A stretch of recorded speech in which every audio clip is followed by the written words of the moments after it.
ప్రభునందు అత్యంతమైన దేవుని బిడ్డలారా, ఇప్పుడు మన ప్రభువును లోకరక్షకుడైన యేసుక్రీస్తు అతి శుభమైన నామమును బట్టి చేరి ఉన్న మీ అందరికీ పేరు పేరున నా హృదయపూర్వక వందనాలు. ఈ వాక్యం వీక్షిస్తున్న మీకు కూడా నా హృదయపూర్వక వందనాలు తెలియపరుసుకోవడానికి దేవుని యొక్క మహాకృపలో మరొక పర్యాయము దైవ సన్నిధిలోనికి నడిపించబడి దేవుని స్తుతించే గొప్ప వాక్యమును దేవునితో సహవాసము చేసే కృపను, ఆయన మాటలు వినేటువంటి కృపణ పరిశుద్ధాత్మ దేవుడు మరొకసారి నాకు ఇచ్చినందుకు, మనందరికి ఇచ్చినందుకు మనంతగానో ప్రభువును బట్టి స్తుతించబోతున్నమై ఉన్నాం. ఏదేమైనప్పటికీ ఈనాటి దేవుని యొక్క వాక్య భాగముగా పరిశుద్ధ గ్రంథముల నుండి సంఖ్యాకాండము 14వ అధ్యాయము, సంఖ్యాకాండము 14వ అధ్యాయము 24వ వచనాన్ని ఈనాటి దేవుని యొక్క వాక్యముగా మనం నేర్చుకుందాం. సంఖ్యాకాండము 14వ అధ్యాయం 24వ వచనాన్ని, నా సేవకుడైన కాలేబు మంచి మనస్సు కలిగి పూర్ణ మనస్సుతో నన్ను అనుసరించిన హేతువు చేత అతడు పోయిన దేశములో అతన్ని ప్రవేశపెట్టెదను. చిన్ని ప్రార్థన. మహోన్నతుడును మహాకరుడైన మా ప్రియ పరలోకపు తండ్రి, నీకు పరిశుద్ధమైన ఘనమైన అతి శ్రేష్టమైన నామమునకు మీకు వందనాలు, స్తోత్రాలు. ఇంతవరకు చక్కని పాటల ద్వారా, స్తుతి ఆరాధన ద్వారా నీ నామమునకు మహిమ తెచ్చుకున్నాను.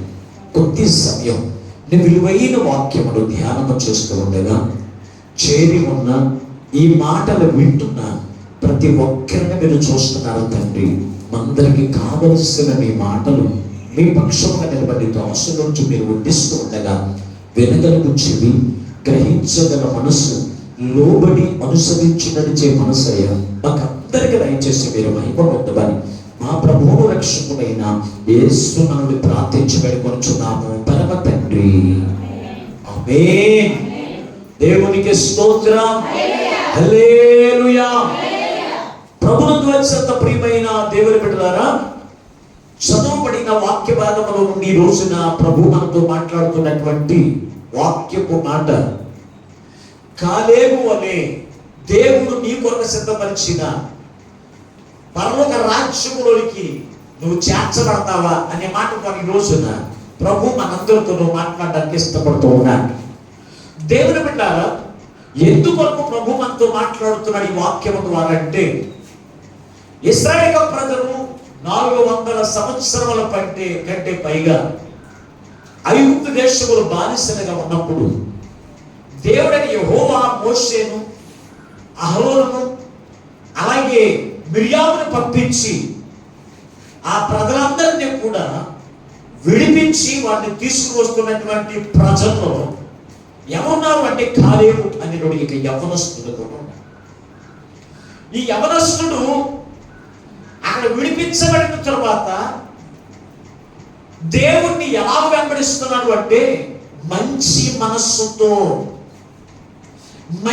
మనస్సుతో పూర్ణ హృదయంతో దేవుణ్ణి వెంబడించేటువంటి వాడిగా ఈ కాలేబు ఇక్కడ మనం చూడగలుగుతూ ఉన్నాం. ఈ రోజున దేవుని బిడ్డారా, ఈ కాలేబు అనేవాడు ఎవరు అంటే నూను కుమారుడైనటువంటి కాలేబు. ఇతనికి గోత్రం యోదా గోత్రం అయితే, దేవుని బిడ్డారా, కాలేబు అనే పేరుకు అర్థం ఏమిటి తెలుసంటే కుక్క. కాలేబు అనే మాటకు అర్థం ఏంటండి? కుక్క. కుక్క అనే పేరు పెట్టుకుని అనే నామము ధరించుకున్న కాలేబు ఆ పేరుని బట్టి అవమానం ఎప్పుడు కూడా భావించలేదు. ఇదిగో దేవుడు నాకు కుక్క అని అర్థం కలిగినటువంటి కాలేబు అనే పేరు దేవుడు నాకు పెట్టాడని, ఆ పేరుని బట్టి జనులేదో అంటారని, జనులేదో నిందిస్తారని ఆలోచన లేకుండా అతడు మంచి మనస్సుతో దేవుడని యెహోవాను పూర్ణ హృదయంతో దేవుణ్ణి వెంబడించెను అని అక్కడ రాయబడి ఉంది. దేవుని యొక్క అందుకే ఆ మంచి మనస్సుతో పూర్ణ హృదయంతో దేవుణ్ణి అనుసరించడం వల్ల ఇతడు ఎక్కడికి చేర్చబడ్డాడు అంటే, దేవుడు బిడ్డారా, దేవుడు వారి కొరకు కనాను దేశము అంటే పాలు తేనెలు ప్రవహించు దేశం, ఇది దేనికి సాదృశ్యంగా ఉంది అంటే పరలోక రాజ్యానికి సాదృశ్యంగా ఉంది. ఆ రాజ్యము, ఆ యొక్క దేశము ఎవరు స్వతంత్రించుకున్నారు అంటే ఈ కాలేబు స్వతంత్రించుకున్నాడు. ఈ రోజున దేవుని అనుసరించే వారు చాలా మంది ఉన్నారండి. ఈ రోజున లోకంలో దేవుణ్ణి అనుసరించేవారు అంటే దేవునికి సన్నిధికి వెళ్ళేవారు, దేవుని యొక్క నామమును బట్టి తన యొక్క పాప జీవితం నుంచి విడుదల పొందిన వారు, దేవుని యొక్క బలారాధనలో పాలుపొంపులు పొందుతున్న వారు అనేక మంది ఉన్నారు. కానీ అందరూ మంచి మనస్సుతో దేవుణ్ణి అనుసరించేవారు కాదు. కొందరు మాత్రమే దేవుని వెంబడించేవారు, దేవుని అనుసరించేవారు. అందరూ దేవుణ్ణి మంచి మనసుతో దేవుని అనుసరిస్తే అందరూ పరలోకానికి వెళ్ళిపోతారు. కానీ దేవుని పిల్లరా, అటువంటి స్థితి ఎవరికి లేదు తెలుసా? ఇశ్రాయేలు ప్రజలు అందరూ దేవుని అనుసరించినట్లుగానే ఉన్నారు, కానీ అందరూ పరలోక ఆ యొక్క కనాను దేశం వెళ్ళిపోయారా? వెళ్ళలేదు. అక్కడ ఐగుప్తు దేశంలోంచి విడుదల పొందిన ప్రతి వారు కూడా ఏమి స్వతంత్రించుకోవాలని దేవునికి ఆలోచన తెలుసా? కనాను దేశము స్వతంత్రించుకోవాలని దేవుడు ఒక ఆలోచన కలిగి దేవుడే మోషేని పంపించి అద్భుత కార్యములు జరిగించి వారిని విడిపించి వారిని తీసుకుని వస్తూ ఉంటే ప్రతి ఒక్కరూ కూడా ఎలా అనుసరించాలని దేవుడు కోరుకున్నాడో తెలుసా? నిండు మనసుతో, మంచి మనసుతో దేవుని అనుసరించాలని కోరుకుంటే వారు దేవుణ్ణి మంచి మనసుతో అనుసరించిన వారిగా లేరండి. వారు దేవుని అనుసరించేవారుగా లేరు. ఎవరు అనుసరించేవారు ఉన్నారో తెలుసా? ఎవడు మరలా ఐగుప్తుని జ్ఞాపకం చేసుకుని, అయ్యో ఆ ఐగుప్తుని జ్ఞాపకం చేసుకుని మనం అందరం కలిసి వెనక్కి వెళ్ళిపోదా, మోషేని వెంబడించడం ఏంటి, మోషే చెప్పిన మాటలను అనుసరించడం ఏంటి? ఐగుప్తు దేశంలో చేపలు దొరుకుతూ ఉన్నాయి, మాంసం దొరుకుతూ ఉన్నాయి, కీరకాయలు దొరుకుతూ ఉన్నాయి. మనం వెనక్కి వెళ్ళిపోదాం అనుకునే బ్యాచ్ ఎందరో ఉన్నారండి. ఇశ్రాయేలు ప్రజలు అందరూ ఉంటే యెహోషువ అనుసరించాడండి. నడిచేది వెళ్ళిపోదామని, మనం వెనక్కి వెళ్ళిపోదామని ఎప్పుడు కూడా ఆ మనుషుల్ని అనుసరించిన వాడిగా ఎవరు లేరు తెలుసా? ఈ కాలేబు యెహోషువ వీళ్ళిద్దరు కూడా లేరండి. వీళ్ళు మనుషులను అనుసరించేవారు కాదండి, దేవుడిని యెహోవాను ఏదో పూర్ణ హృదయంతో సేవించడం అంటే అనుసరించేటువంటి వారిగా ఉన్నారు. ఈ రోజున దేవుని బిడ్డలారా, దేవుని అనుసరించినట్లుగా పైకి కనపడుతున్నారు, కానీ ఎవరిని అనుసరిస్తున్నారు తెలుసా? లోకములో ఉన్న వారిని అనుసరిస్తున్నారు. లోకంలో ఉన్న వారు నడుచుకున్నట్లుగా, లోకంలో ఉన్న వారు ప్రవర్తించినట్లుగా, లోకంలో ఉన్నవారు వారు మాట్లాడినట్లుగా నువ్వు మాట్లాడుతూ నేను పరలోక రాజ్యం వెళ్ళిపోతానంటే ఆనాడు ఇశ్రాయేలు ప్రజల వలె నువ్వు ఏ మాత్రం కూడా చేరనండి. నువ్వు ఆ పరలోక రాజ్యంలో నువ్వు ప్రవేశించాలి అంటే నువ్వు దేవుణ్ణి ఎలా అనుసరించాలంటే మంచి మనసుతో, పూర్ణ హృదయంతో నీ దేవుడైన యెహోవాను నువ్వేం చేయాలి? అనుసరించాలి. అతని గురించి దేవుడే సాక్ష్యం ఇస్తూ ఉన్నాడు. మోషే సాక్ష్యం ఇస్తూ ఉన్నాడు. దేవుని బిడ్డారా, మోషే ఏమంటాడు తెలుసా? నా సేవకుడైనా ఏమని ఒకసారి మరొకసారి చదవడం వచ్చినాన్ని, నా సేవకుడైన కాలేబు మంచి మనస్సు కలిగి పూర్ణ మనస్సుతో దేవుని యెహోవాను అనుసరించిన హేతువు చేత అతడు పోయిన దేశమును స్వతంత్రించుకొనిన దేవునికి స్తోత్రం. అతడు ఎవరికి సేవకుడిగా ఉన్నాడు తెలుసా? మాస్టర్ గారికి కాదండి, మోషేకు కాదండి. అతడు సేవకుడు ఎవరికి తెలుసా? దేవునికి సేవకుడు. ఈ దేవునికి సేవకుడు ఎవరికి సేవ చేయాలంటే దైవజనుడు దగ్గర సేవ చేసేటువంటి వారికి ఉంటారు. దైవజనుడు అంటే దైవజనుడు కంటే ఒళ్ళు పక్కడం, గోర్లు కొయ్యడం. మన మధ్యలో ఒక సహోదరి చెప్తూ ఉంది, ఆమె విజయవాడలో మందిరానికి వెళ్ళిందంట. మన సంఘ సహోదరి విజయవాడ పందిమతి ఉన్న ఆమె విజయవాడ మందిరానికి వెళితే అక్కడ ప్రార్థన అయిన తర్వాత అంట పాస్టర్ గారు కుర్చీలో కూర్చుని ఆమె కింద కూర్చున్నటువంటి ఆమె ఒళ్ళో కాళ్ళు పెడితే ఆ గోర్లన్నీ కూడా కత్తిరించి గోర్లన్నీ కూడా శుభ్రం చేయాలంటే ఇంటి దగ్గర కూడా అంట్లు తోమి అన్నారంట. అంటే ఎవరికి సేవకుడు, ఎవరికి సేవ చేయాలి? సేవకుడు నా సేవకుడు అంటే తెలుసా? దేవుని యొక్క పనులు ఏంటి, వాటి వాయిద్యములు వాయించడం కావచ్చు, పాటలు పాడడం కావచ్చు, మంత్రం మీకు పని విషయంలో కావచ్చు, లేకపోతే మీటింగ్స్ విషయంలో కావచ్చు, ఏ విషయంలోనైనా సరే నీవు సేవకుడిగా ఉండాలి, సేవకురాలిగా ఉండాలి. అప్పుడే నువ్వు పరలోక రాజ్యం ఏదో నామకార్థంగా బైబిల్ పట్టుకుని మందిరానికి వెళ్ళి వచ్చినంత మాత్రాన ఎక్కడికి వెళ్ళు, పరలోక రాజ్యం చేరలేదు. పరలోక రాజ్యం చేరాలి అంటే ఇక్కడ అంటున్నాడు, నా సేవకుడైన కాలేబు మంచి మనస్సుతో పూర్ణ హృదయముతో ఎవరిని, దేవుడని యెహోవాను అనుసరించుట హేతువు చేత అంటే కారణము చేత అతడు స్వతంత్రించుకున్నట కనాను దేశం. ఈరోజు పాలు తేనెలు బట్టి సర్వ సమృద్ధి కలిగిన దేశం ఏ దేశమో తెలుసా? పరలోక రాజ్యం. నా యేసు రాజ్యం అందమైన రాజ్యం, అందులో నేను నడిపింతును. నా యేసు రాజ్యం అందమైన రాజ్యం, అందులో నేను నడిపింతును. అంగారని రాజ్యం క్రీస్తే వెనుకై నా రాజ్యం. చంద్రుడు ఆకలి దప్పికలు లేని రాజ్యం అది. ఆ అందమైన రాజ్యంలో నీవు ప్రవేశించాలి అంటే నువ్వు ఎలా ఉండాలో తెలుసా? ఎలా ఉండాలో తెలుసా? దేవునికి సేవకుడిగా ఉండాలి, సేవకురాలిగా ఉండాలి. నా కుటుంబానికి నేను ఎంతో సేవ చేస్తానండి, ఇంకా దేవుడికి నేను ఎక్కడ సేవ చేయను. సృష్టించిన సృష్టికర్తగా కూడా నువ్వు సేవ చేసేటువంటి ఆలోచన నీకు లేకపోతే ఎలా వెళ్తావు? విడిపించబడిన తర్వాత పరలోక రాజ్యం. ఈ మోషే దగ్గర ఏ పని చెప్తాడా? ఆ దైవజనుడు మోషే ఆ ఇశ్రాయేలు ప్రజలను నడిపించే విషయంలో ఏ పని చెప్తాడా దైవజనుడు అని పక్కనే ఉండేవాడంట. కాదు, పక్కనే ఉండేవాడంట. మనం ఎక్కడ ఉంటాం? దైవజనుడికి దూరంగా ఉంటాం. ఎందుకు తెలుసా? దైవజనుడికి కనపడితే ఏ పని చెప్తాడో అలా కాదండి. దేవునికి నా సేవకుడైన కాలేబు మంచి మనస్సుతో ఎలాగంట పూర్ణ హృదయంతో దేవుడైన యెహోవాను అనుసరించుట హేతువు చేత అతడు ఆ దేశాన్ని స్వతంత్రించుకునేను అని రాశాడు.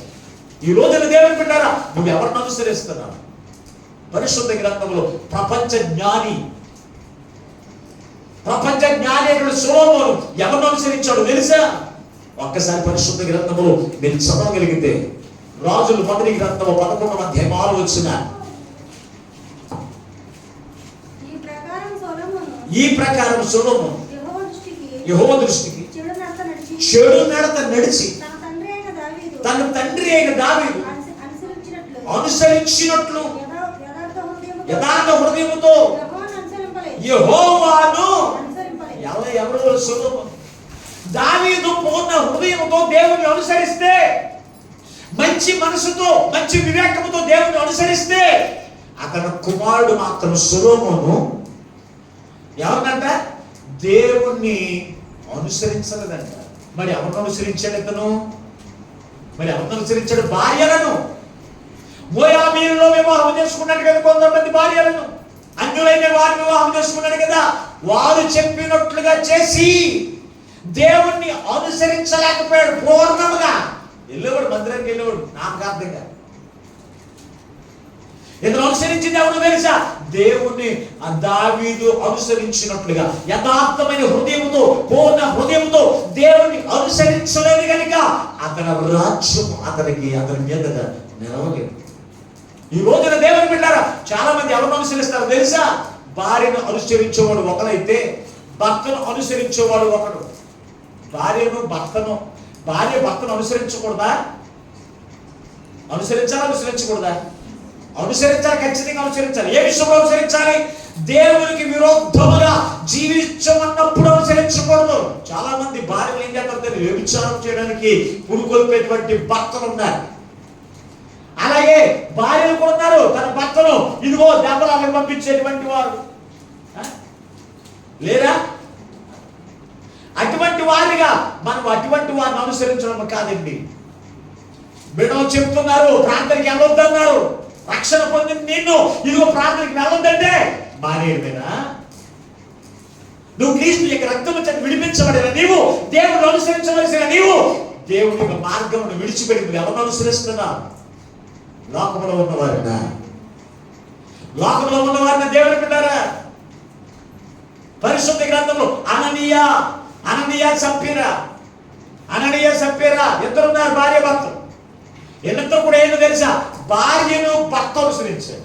ఎందుకంటే ఆ ఒక స్థలాన్ని అది దేవుడికి ఇద్దాం అనుకున్నటువంటి దాన్ని అమ్మితే ఎక్కువ డబ్బులు వచ్చినప్పుడు ఇవి అంతే, ఓ నా భర్త ఇదిగో నువ్వు ఇలా అనుకున్నట్టు చెప్పే పాస్టర్ గారికి నేను చెప్పినట్టు చేయి, నన్ను అనుసరించు, నేను ఎలా చెప్తున్నాను అలాగే చెప్పు అక్కడ, అలాగే అనుసరించాడు. అనుసరించి ఇద్దరేమైపోయారు? ఇద్దరు కూడా మరణానికి పాత్రులైపోయారు. దేవుని బిడ్డలారా, ఈ రోజున మన యొక్క జీవితంలో ఎవరిని అనుసరిస్తే పరలోక రాజ్యం పెడతామో తెలుసా? ఎవరిని అనుసరించకపోతే ఇదిగో ఎక్కడ పోతామో తెలుసా అంటే దేవుణ్ణి అనుసరిస్తేనే పరలోక రాజ్యం. దేవుణ్ణి అనుసరించడం అంటే పూర్ణ హృదయంతో దేవుణ్ణి అనుసరించాలి. ఏదో ఒక మూల కాదు, పని పాట లేనప్పుడు మందిరానికి రావడం కాదు. చాలా మంది ఎప్పుడు వస్తారు తెలుసా ప్రార్థనకి? ఎప్పుడు వస్తారు? ఏ పని లేకపోతే వస్తారండి. ఏ పని లేకపోతే దేవుని అవసరం. ఏదైనా పని ఉంటే అమ్మ ప్రార్థనకి రాలేదండి, పని ఉంటే రాలేదండి అంటే మిగిలిన రోజుల్లో పని లేనప్పుడు వచ్చినట్టే కదా. మాట్లాడరేంటంటే ఇక్కడ ఉన్నవారందరూ అదే బచ్చా, అందుకని మాట్లాడతలేదు. అమ్మ ప్రార్థనకి రాలేదండి, పని ఉందండి అందుకే రాలేదండి అంటే మిగిలిన టైంలో పని లేనప్పుడే వస్తున్నావు. పని లేనప్పుడు మందిరానికి వచ్చి దేవుని అనుసరించడం వల్ల నువ్వు పరలోక రాజ్యంలో ప్రవేశించావు. అంత ఉపయోగం ఉండదు. నీవు పూర్ణ హృదయంతో తీర్మానం చేసుకోవాలి. ఎప్పుడు తెలుసా? నా దేవుడిని యెహోవా నేను అనుసరించాను. మంచి మనసు కలిగి, చెడ్డ మనసు కాదు, చెడు మనసు కాదు, మంచి మనసుతో దేవుడిని యెహోవాను అనుసరిస్తేనే నువ్వు ఎక్కడికి వెళ్తావు తెలుసా? పరలోక రాజ్యం. పూర్ణ హృదయంతో దేవుని అనుసరించకపోతే సొలొమోను వలె మనుషులను అనుసరిస్తూ, భార్యను అనుసరిస్తూ దేవుని యొక్క మార్గమును విడిచిపెట్టి తిరుగుతూ ఉన్నప్పుడు నువ్వేమాత్రం కూడా పరలోక రాజ్యం ప్రవేశించు. ఒక సహోదరు అంటే ప్రార్థనకు బయలుదేరినప్పుడు ప్రార్థనకి వెళ్ళిపోతున్నావు, ఎలా ప్రార్థనకి వెళ్ళిపోతున్నావా? పెళ్ళి ఉంది కదా, ఈ వారం వెళ్ళకపోతే నష్టం ఏంటి? మేము ఆటో కట్టించుకున్నాం, ఇదిగో వద్దే నేను తీసుకెళ్ళలేకపోతే మేము వెళ్ళిపోతాం అన్నారు. అప్పుడు ఎవరు అనుసరిస్తారు? ఎవరిని? ఆటోలు కాదు, ఆటోలో ఉన్న మనుషులు అనుసరిస్తారు. దేవుని ఈ వారం అనుసరించకపోతే నష్టమే అనుకుంటావు. ఆ నష్టం నీ జీవితంలో దేవుడు కలగజేసినా దాన్ని నువ్వు పట్టించు. అది దేవుని అనుసరించకుండా ఉండడం వల్ల ఈ నష్టం వచ్చింది, ఈ కష్టం వచ్చింది అని ఆలోచన లేని వారు ఎందరో ఉన్నారు దేవుని బిడ్డలారా. అందుకే ఈ రోజున ప్రభు మనతో మాట్లాడుతున్నారు. సొలొమోను అనుకున్నాడు, ఇదిగో ఈ ఒక్క వారం దేవుని ఆరాధన చేయకపోతే నష్టమేంటి అని తన భార్యలతో ఏం చేసాడు తెలుసా? వారి విగ్రహాలను బలించేటువంటి వారి దగ్గరికి అంతటా ఆరాధన గెలుపుకోవడం. ఒక వారం అక్కడ, ఒక వారం దేవుడు ఇలా చేసి వాళ్ళు పెట్టేది తిని ఏం చేస్తాడు తెలుసా? పూర్ణ మనసుతో, యథార్థమైన మనసుతో దేవుని అనుసరించలేదు కనుక దావీదు వలె ఇతడు దేవునికి రాజ్యానికి వారసుడు కాలేకపోయాడు. అతని రాజ్యం నిలవలేకుండా పోయింది. దేవుని బిడ్డలారా, పరిశుద్ధ గ్రంథంలో మరొక వ్యక్తులను అమత్స్య అనేటువంటి రాజు, ఆయన గురించి చాలా చక్కని మాట్లాడి దినవృత్తాంతములు 2వ గ్రంథం 25వ అధ్యాయం 2వ వచన. దినవృత్తాంతములు 2వ గ్రంథం 25వ అధ్యాయం 2వ వచన. అతను యెహోవా దృష్టికి యథార్థముగా ప్రవర్తించెను కానీ పూర్ణ హృదయముతో ఆయనను అనుసరించలేదు. దేవునికి స్తోత్రం. ఎవరు తెలుసా? అమత్స్య అనే రాజు యథార్థమైన మనసు కలిగిన వాడండి. ఉన్నది ఉన్నట్టుగా మాట్లాడే మనస్తత్వం, ఉన్నది ఉన్నట్టుగా దేవుని యొక్క వాక్యానుసారంగా నీతిగా నడుచుకునేటువంటి మాటలు, నీతిగా ప్రవర్తించేటువంటి జీవితం అతనిలో ఉందండి. కానీ ఎవరు అనుసరించలేదంట? ఆయనను పూర్ణ హృదయముతో ఆయన్ను అనుసరించలేదు కనుక అన్నాడు. ఈ రోజున నీ జీవితంలో నువ్వు చాలా నీతిగా నడుచుకుంటావు, నీతిగా ప్రవర్తిస్తావు, నీతిగా నీ జీవితం ఉంటుంది. కానీ నువ్వు ఆయన్ను అనుసరించకపోతే లోకంలో ఉన్న వాటిని, ఉన్నవారిని నువ్వు అనుసరిస్తే పరలోక రాజ్యంలోకి ప్రవేశిస్తావు. ఆ పరలోక రాజ్యంలో నువ్వు ప్రవేశించాలంటే నీతి ప్రవర్తన ఒకటే ఉంటే సరిపోదు, నీతి క్రియలు ఉంటే ఒకటే సరిపోదు. ఆయన నీతి ప్రవర్తనతో ఆయన్ను అనుసరించేటువంటి వారిగా ఉండాలి. ఆయన అనుసరించేటువంటి వారికి ఉండాలి. అందుకే దేవునికి వాక్యం అని చెప్తుంది తెలుసా? ఆజ్ఞలో కొత్త నిబంధనకు వచ్చినాడికి 2 ఆజ్ఞలు ఉన్నాయి. ఒకటి, నిన్ను వారిని పొరుగు వారిని ప్రేమించు. రెండవ ఆజ్ఞ, నీ పూర్ణాత్మతో నీ పూర్ణ హృదయంతో నీ దేవుడిని యెహోవాను సేవించవలెను. అది ఆజ్ఞ, అది ఆజ్ఞ. దేవుడు పిల్లలు, ఈ ఆజ్ఞను మనం ఏమైనా లెక్క చేస్తున్నామా? ఆయన్ను పూర్ణ హృదయంతో పూర్ణ ఆత్మతో దేవుణ్ణి సేవించడం అంటే అనుసరించాలి. అనుసరించిన వారే పరలోక రాజ్యానికి వారసులు అని చెప్తే అసలు యేసుక్రీస్తు ప్రభువు అని చెప్పిన ఆజ్ఞలను లెక్క లేకుండా పక్కకు దోసేసి మనుషులు చెప్తున్న ఆజ్ఞలకు లోబడిపోతున్నావు. అందుకే ఈ రోజు నా ప్రభు నీతో మాట్లాడుతున్నాడు. నీ దేవుడిని యెహోవాను కాలేబు వలె మంచి మనసుతో నిండు పూర్ణ హృదయంతో. పూర్ణం అంటే ఏంటి? పూర్ణం ఎలా ఉంటుంది? పూర్ణ మనసు అంటే పూర్ణం ఎలా ఉంటుంది? పూర్ణం ఎలా ఉంటుంది? ఏమన్నా కోడిగుడ్డు ఎప్పుడు చూసారా? కోడిగుడ్డు యొక్క పూర్ణం ఎలా ఉంటుంది? పూర్ణంగా నొందగా ఉంటుంది. ఎక్కడైనా చోట్ల ఉంటాయా? పూర్ణానికి ఏమైనా ఉంటాయా? పూర్ణం. మరి నీ జీవితంలో అన్ని చోట్ల ఒక్కొక్క వారం రాకపోతే చోట ఎలా ఉంటుంది? ఎలా ఉంటుంది చెప్పండి? హై స్కూల్లో భోజనం పెడతా ఉంటారు మధ్యాహ్నం. ఆ గుడ్డు వచ్చినప్పుడు చూడపడంగానే అక్కడక్కడ పెచ్చులు లేపేసి అన్ని కూడా అక్కడ పెట్టి కొన్ని రౌండ్గా ఉన్న పెట్టారు. ఏ గుడ్డు తీసుకుంటారు? చొట్టం లేని గుడ్డు తీసుకుంది అంటారు. అవునా లేదా? మరి దేవుడు కూడా ఎవరు పడితే వారిని నా దగ్గరికి వచ్చాడంటో చొట్లుంటే కుదరదా? ఎలాగుండాలి? పూర్ణ హృదయంతో. అంటే లోకానికి ఒక మూల, బంధువులకు ఒక మూల, పనులకు ఒక మూల దేవునికి ఇచ్చామనుకో. 4 భాగాల్లో 3 భాగాలకు ఇచ్చేసి ఒక మూల దేవునికి ఇచ్చామనుకో, అది దేవునికి సరిపడింది. అవునాలు తెలుసా? పూర్ణ హృదయంతో దేవుణ్ణి సేవించేవారిగా, దేవుని అనుసరించేవారిగా ఉన్న వారికి మాత్రమే పరలోక రాజ్యం.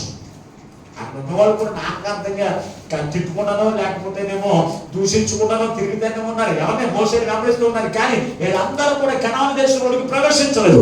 ఈ రోజున లోకంలో ఇదిగో ప్రాంతానికి తిప్పుకుండా వచ్చినా లేకపోతే వారం వచ్చి మానేసి ఇంకొక వారం వచ్చి మానేసి ఎలాగ నీ జీవితం ఉందా? ఎక్కడికి వెళ్ళో పరలోక రాజ్యంలోనికి ప్రవేశించు. ప్రభు ఎప్పుడు కూడా క్షమిస్తాను కదా, ఈ వారం నేను మానేశానయ్యా నన్ను క్షమించు అంట. మళ్ళీ ఒక వారం ప్రార్థనకు ఉంటాం. మళ్ళీ వారం, అయ్యా ఈ వారం మానేశానని మళ్ళాగానే క్షమించు. ఎన్నిసార్లు మానకూడదని తెలిసి అంటే పాపాన్ని ఎప్పుడు పడితే అప్పుడు దేవుడు క్షమించేస్తాడా? నువ్వు తెలిసి నువ్వు పాపం చేస్తున్నప్పుడు దానికి క్షమాపణ లేదు. తెలియక చేసిన ప్రతి పాపములకు ఒక క్షమాపణ ఉంది. కానీ తెలిసి నువ్వు పాపము చేయడం వల్ల ఆ పాపం ఏమలేదంట? క్షమాపణ లేదు.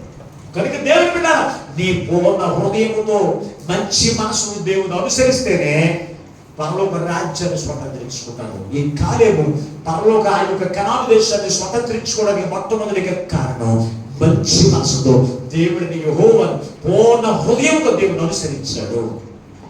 రెండవది, అతడు దేవుడు సిద్ధపరిచిన కనాను దేశంలో స్వతంత్రించుకోవడానికి కాలేబుకున్న రెండవ గుణం ఏంటో తెలుసా?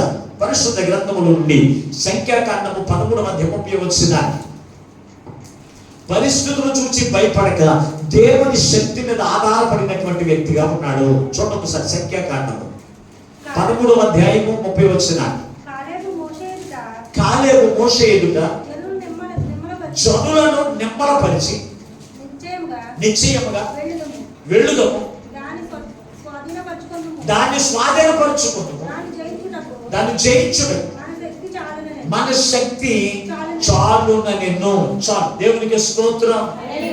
ఇక్కడ ఈ కనాను దేశాన్ని వేగులు చూడడానికి ఇశ్రాయేలు 12 గోత్రాల నుంచి ఒక్కొక్కరిని ఎన్నిక చేశారు. అందులో ఎవరున్నారంటే కాలేబు కూడా ఉన్నాడు. ఈ 12 గోత్రాలు, ఈ 12 మంది కనాను దేశం మీద చూస్తే ఆ దేశంలో ఉన్నటువంటి ప్రజలు ఎలా ఉన్నారు తెలుసా? రాక్షస జాతి. ఒక్కొక్కరు కూడా ఎలా ఉన్నాడు? రాక్షసులాగా కనపడుతున్నాడు. రాక్షసులాగా ఉన్నప్పుడు వాళ్ళని చూసి ఈ 10 మంది కూడా భయపడిపోయి మరలా వచ్చేమని చెప్పారు తెలుసా? మోషే దగ్గరికి వచ్చి వాళ్ళు చెప్తున్న మాటలు తెలుసా? అయ్యా వాళ్ళు ఒక్కొక్కరు కూడా రాక్షసులాగా ఉన్నారు, రాక్షసులాగా ఉన్నారు. కానీ మనం ఆ దేశాన్ని మనం స్వతంత్రించుకోలేము, వెనక్కి వెళ్ళిపోవడం నడిచేయండి అని.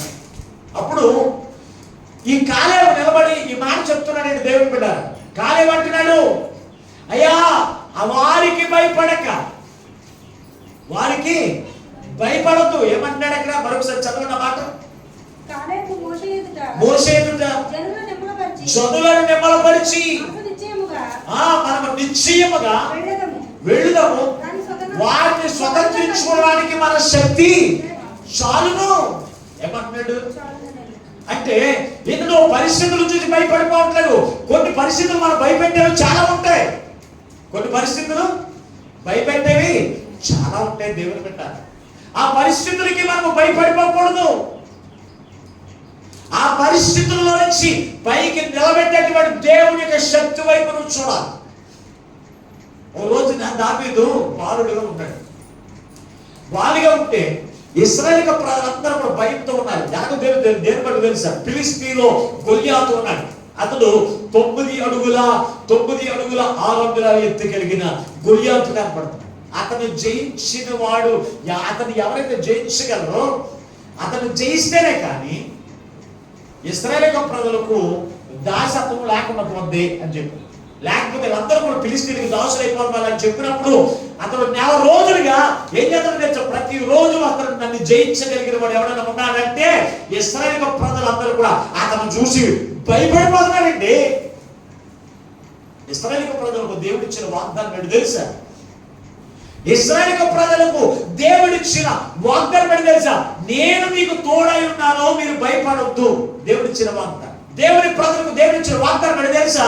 నేను మీకు తోడై ఉన్నాను, నువ్వు భయపడతావు. అంటే మనకు తోడుగా ఉన్నవాడు ఎవడు?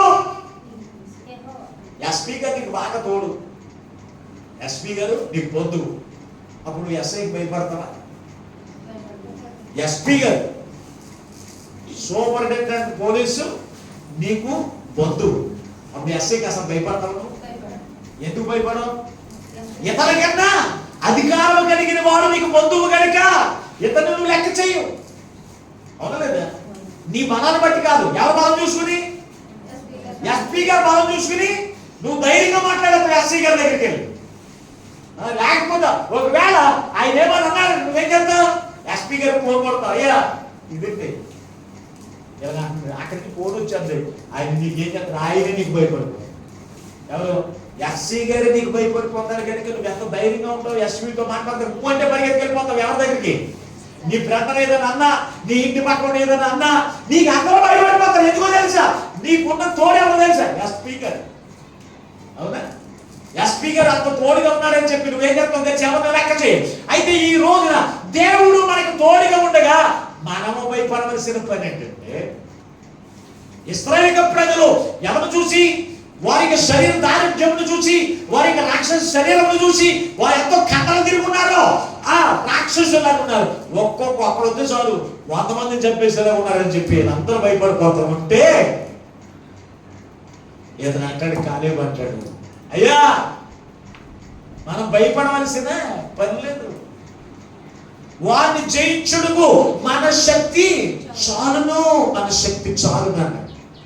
దావీదు తన శక్తిని చూసుకుని ఇదిగో నేను జయించేస్తాను అన్నాడు. దేవుని బిడ్డారా, వాళ్ళందరూ కూడా ఎవరిని గొలియాతును చూసి భయపడిపోతా ఉంటే, గొలియాతును చూసి భయపడుతూ ఉంటే దావీదు ఎవరు తెలుసా? నేను ఇళ్ళ గుర్తులు కొట్టేస్తాను. ఎవరి శక్తిని చూసి? ఎవరి శక్తిని చూసి? అతడు పరిస్థితులను బట్టి భయపడేటువంటి రకము కాదు దావీదు. ఎవరి శక్తి ఉందో తెలుసా? దేవుని యొక్క తోడు నాకు ఉంది కనుక, దేవుని యొక్క శక్తి నాకు ఉంది కనుక ఆయన శక్తిని జయించగలిగిన వాడు ఈ లోకంలో ఎవరైనా ఉన్నారంటే ఎవరు లేదు కనుక నేను ఎవరికి కూడా భయపడవలసిన పని లేదు. అది బాలుడిగా ఉన్నప్పుడే దేవుని యొక్క శక్తి మీద ఆధారపడేటువంటి వ్యక్తిగా దావీదు ఉన్నాడు. కాలేబు కూడా తన శక్తిని చూసి చెప్పట్లేదండి, వాళ్ళు జయించొచ్చారు. అతను కలిగి ఉన్న దేవుని యొక్క శక్తి, అతను కలిగి ఉన్న దేవుని యొక్క సహాయమును బట్టి ఇదిగో వారిని జయించుటకు మన శక్తి సరిపోద్ది అని చెప్పాడు. దేవుని యొక్క వాక్యం ఏమని రాయబడింది ఒకసారి చదవగలిగితే అపోస్తలుడైన పౌలు రోమీయులకు రాసిన పత్రిక 8వ అధ్యాయం 31 వచనం మీరు చదవగలిగితే, రోమీయులకు రాసిన పత్రిక 8వ అధ్యాయం 31 వచనం.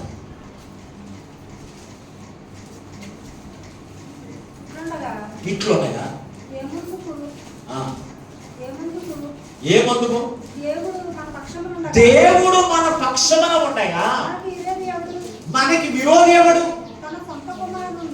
తన సొంత కుమారుడు అనుగ్రహించుటకు వెనుదీయక మనందరి కొరకు ఎవరిని అప్పగించాడు? మనకి క్రీస్తుని మన కొరకు దేవుడు అప్పగించేశాడండి. క్రీస్తుని మన కొరకు దేవుడు ఎందుకు అప్పగించాడో తెలుసా? మన పక్షాన్ని యుద్ధం చేయడానికి దేవుని ఆత్మ దేవుడు మనకు అప్పగించాడు. అందుకే అన్నాడు, ఆయన ఇట్లుండగా, ఆయన మనకు తోడుగా ఉండగా మనకి విరోధి ఎవడు? మనకి విరోధి ఎవడు అంటున్నాడు. అందుకే ఆయన మన పక్షంలో ఉండగా, ఆయన మన పక్షం ఉంటే మనం భయపడాల్సిన పని చెప్పండి ఒకసారి. మన ఇంటి దగ్గర 10 మంది వెనకాల బంధువులు ఉన్నారంటే, అన్నదమ్ములు 10 మంది నువ్వంటూ వచ్చేస్తారు అనుకుంటే భయపడతారు ఎవరన్నా? ఆ వెనకాల ఎవరు లేదు, ఒక్కడే ఉండదు. ఎవరికైనా భయపడుతుంది. ఎవరు వచ్చినా కానీ మాట్లాడు. ఎవరేమన్నా ఒక్కడే ఉన్నవాడు ప్రతిదానికి భయపడిపోతాడు. ఆ వెనకాల అంటుంటే, ఈరోజు అన్న చూసుకొని చాలా మంది ఏం చేస్తారు? గొడవకి వెళ్ళిపోతారు. అన్నుండి అన్నదమ్ములు ఎక్కువ మంది ఉంటే ఏం చేస్తారు? మాట్లాడితే ఏడమో వచ్చిన పక్షాలు వచ్చి దెబ్బలు వేసి కొట్టేస్తారు. ఎందుకంటే ప్రతిదానికి ప్రతి వాడి మీదకి వెళ్ళిపోతాడు. ఎవరు లేకపోతారు? ఒంటరి వాడు ఎవరి మీదకి వెళ్తాడా? ఎవరు తోలేడు అనుకుంటే అదేంటి అందరికీ లోపే. కానీ దేవుడు పెట్టారా, ఈ లోకంలో మనుషులు నీకు తోడు లేకపోయినా పర్వాలేదు, దేవుడు నీకు తోడు నీకు ఉండగలిగిన నీకు విరోధి ఎవడా? నీకు అసలు విరోధి ఎవడు? ఎవరికి భయపడాల్సిన పని లేదా? ఒక ఆయన మొన్న నన్ను కేకేసి అంటాడు, నాకు డిఎస్పీ గారు బాగా తెలుసు, నీవే ఆ పార్టీ, ఒక తాడేపల్లి రాముడు కొడుకు నువ్వు అన్నాడు. నేను అవునంట. ఆఫ్టర్ ఒక తాడేపల్లి రాముడు కొడుకు నా వెనకాల ఎవరున్నారు అన్నాడు? డిఎస్పీ ఉన్నాడు. అప్పుడు నేను ఉంటే మాట్లాడు, నీ దగ్గర డిఎస్పీ ఉండొచ్చేమో, నాకు వాళ్ళందరికంటే అధికారి అయిన నా దేవుడు నా పక్షాన ఉన్నాడు. నేను మనుషులు ఎవరికి భయపడను, దేవునికి తప్ప నేను ఎవరికి భయపడను. మొఖం మాడిపోయింది నాకు. నా దేవునికి తప్ప నేను ఎవరికి భయపడను. చూడడానికి పక్కగా ఉన్నాను కదా అని చెప్పేసి మీద పడిపోవచ్చు, చూడడానికి పక్కగా ఉన్నాడు కదా అని చెప్పేసి మీదకి రావడానికి ప్రయత్నం చేయొచ్చు. నేను ఎవరికి భయపడను. నా దేవునికి తప్ప నేను ఎవరికి భయపడను. ఎందుకో తెలుసా? దేవుడు ఎప్పుడు నా పక్షాన్ని ఉన్నాడు. ఎందుకో నేర్చుకుంటాడు ఆయన మన పక్షాన్ని. ఆయన మనం కలిగి ఉన్నాం. ఆయన మనకి తోడుగా ఉండడానికి మనతో ఆయన ఉన్నాడు. ఆయన మనతో ఉన్నాడు. ఆపదలు ఆదుకోవడానికి, బలహీనతను బలపరచడానికి, శోధన నుంచి విడిపించడానికి, కష్టంలో నుంచి విడిపించడానికి ఆయన మనతో ఎప్పుడు ఉన్నాడు. మన పక్షాన్ని యుద్ధం చేయడానికి ఆయన రెడీగా ఉంటే నువ్వు ఎవరికి భయపడాల్సిన పని ఉంది? పరిస్థితులు నిన్ను భయపెట్టవచ్చు, మనుషులు నిన్ను భయపెట్టవచ్చు, అధికారులు నిన్ను భయపెట్టవచ్చు. దేవుని బిడ్డలారా, ఎవరికి భయపడవలసిన పని. ఎందుకో తెలుసా? కాలేబు ఆ మనుషులకి భయపడతాం ఏంటి? వీళ్ళందరూ మిగిలిన మంది 10 మంది కూడా 10 గోత్రాల నుంచి 12 గోత్రాల్లో 10 మంది గోత్రాల నుంచి వచ్చిన వారు ఆ మనుషులకి భయపడిపోతాడు. వారితో చెప్తున్నానండి, వారికి మనకు భయపడతామేంటి? వారిని మనం జయించగలం. జయించుటకు మనకున్న శక్తి, దేవుని శక్తి సరిపోతే వాళ్ళే పాట మన ఎదుట అని చెప్తున్నారు. ఈ రోజున దేవుడు పెట్టారా? అందుకే దేవుడు నీకు అప్పగించిన పని విషయంలో శక్తికి మించిన పని చేయాలి. పరిశుద్ధ గ్రంథంలో ఒక మాట ఉందండి. మీరు పరిశుద్ధ గ్రంథంలో ప్రసంగి గ్రంథం 9వ అధ్యాయం 10వ వచనం మీరు చూడగలిగితే, జ్ఞానుడు సొలొమోను ఒక చక్కని మాట అక్కడ రాయబడి ఉంచును. ఒకసారి ప్రసంగి గ్రంథం 9వ అధ్యాయం 10వ వచనం, చేయుటకు నీ చేతికి అప్పగించిన పనిని, ఏ పని అయినా నీ శక్తి లోపము లేకుండా చేయుము. నీవు పోవు పాతాళమునందు పని అయినను, ఉపాయమైనను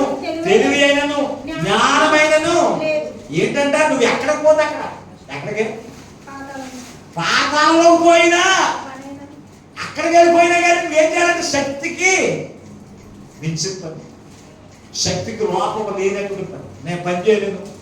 ఏ పని? పాటలు పాడే పని అప్పు చెప్తే ఏం చేస్తారు? నేను పాటలు పాడలేను. దేవుని యొక్క వాక్యం ఏం చెప్తుంది?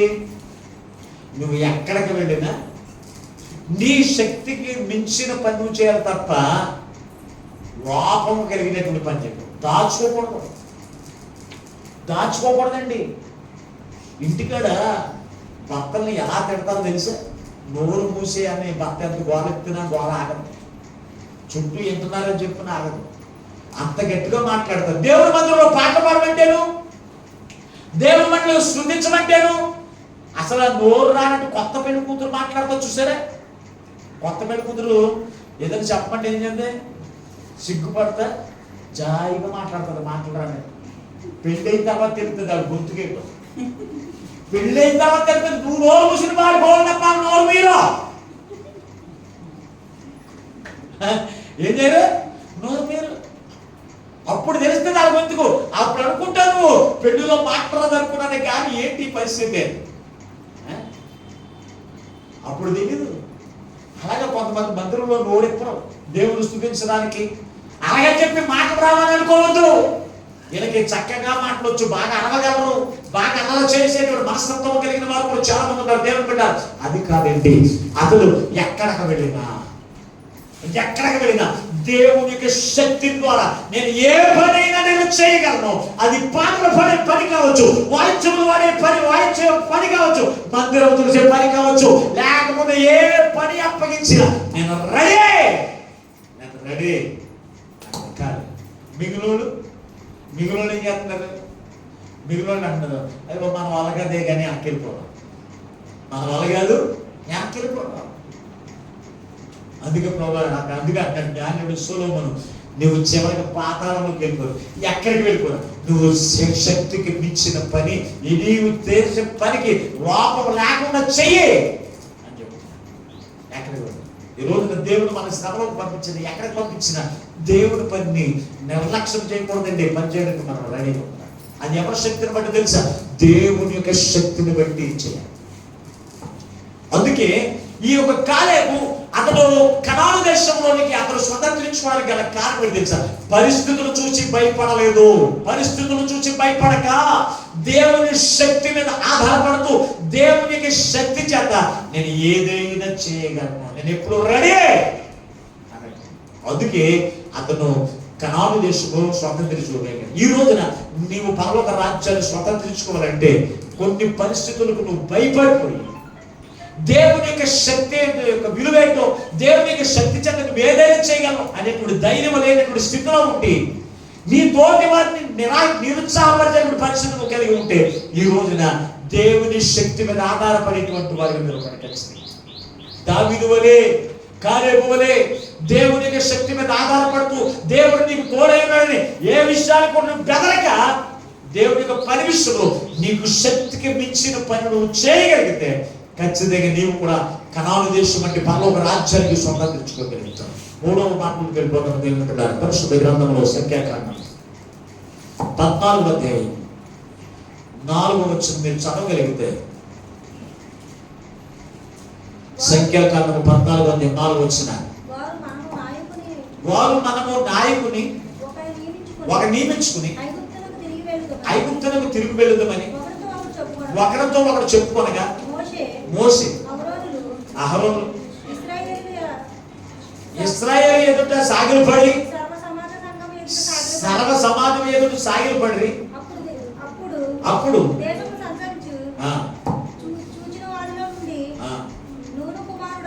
నూను కుమారుడు యెహోషువ యెఫున్నె కుమారుడు కాలేబును బట్టలు చెప్పుకుని ఇశ్రాయేలు సమాజముతో మేము ఇట్లు సంచరించి చూచిన దేశము మిక్కిలి మంచి దేశము, యెహోవా మన యందు ఆనందించిన దేశములో మనల్ని చేర్చి దానిని మనకిచ్చును, అది పాలు తేనెలు ప్రవహించు దేశము. మెట్టుకు మీరు యెహోవా మీద తిరగబడకుడి, ఆ దేశ ప్రజలకు భయపడకుడి, వారు మనకు ఆహారముదురు, వారి మీద నుండి తొలగిపోవును. యెహోవా మనకు తోడై ఉన్నాడు, వారికి భయపడకూడనిది.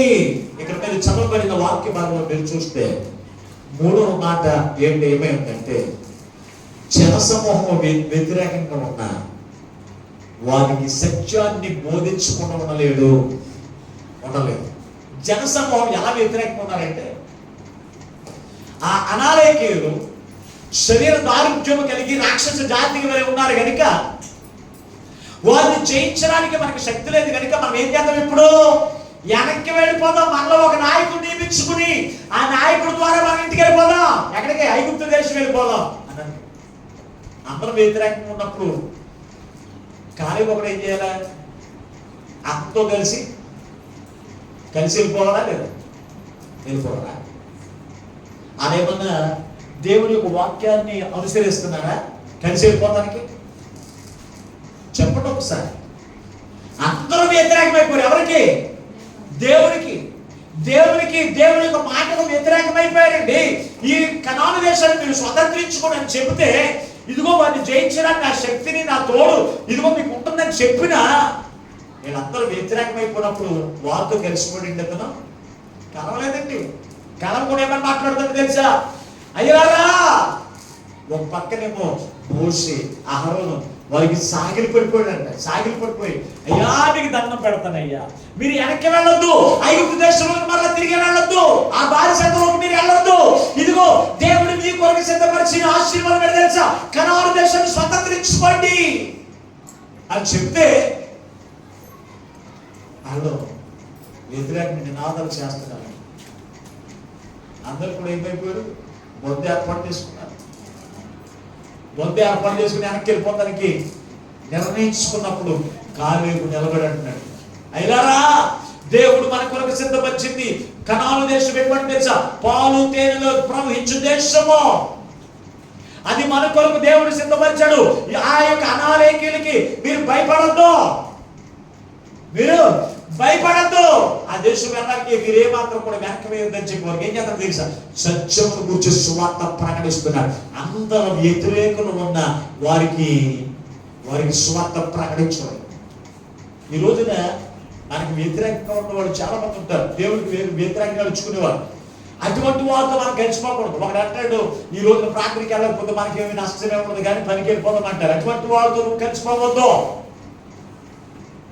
వాళ్ళందరూ కూడా ఇదిగో మరలా వారి పాపిష్టి జీవితంలోనికి, ఐగుప్తు దేశంలోనికి బానిసలోకి వెళ్ళిపోదామని కోరుకుంటూ ఉంటే వాళ్ళతో కలిసిపోయాడు. ఐగుప్తు పాపానికి సాదృశ్యంగా ఉంది. ఈ రోజున దేవుని బిడ్డలారా, ఇదిగో నువ్వు దేవుని అనుసరిస్తూ ఉన్నప్పుడు ఎవడో పనికి మాట్లాడు అంటాడు, ఇదిగో తాగినంత మాత్రమే ఉపయోగం, చచ్చిపోమని తాగుతాం రెండంటే వార్తలు కలిసిపోవడం ఏంటి? ఈ రోజున ఎక్కువ తాగుబోతులు అయిపోవడానికి గల కారణం తెలుసా?